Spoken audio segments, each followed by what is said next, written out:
Ramazon ro'zasi milodiy 624-yilda farz qilingan. Bu Madinada nozil bo'lgan oyatlar bilan boshlanadi. Shundan keyin musulmonlar Ramazon oyida ro'za tutishgan. Lekin o'sha paytda Xorazm hali musulmon davlat emas edi.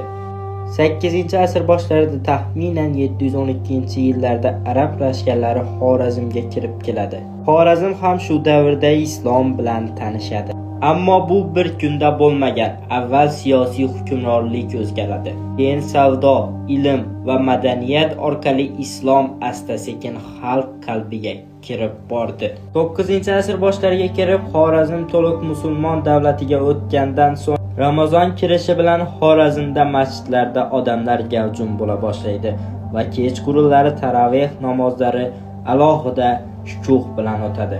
Kechasi esa eski shahar devorlari orasidan Qur'on ovozlari yangraydi. Demak, Xorazmda Ramazon ro'zasi kamida 1200-1300 yildan beri tutiladi. Xorazm ham eng qadimiy musulmon davlatlardan biri bo'lib qolgan.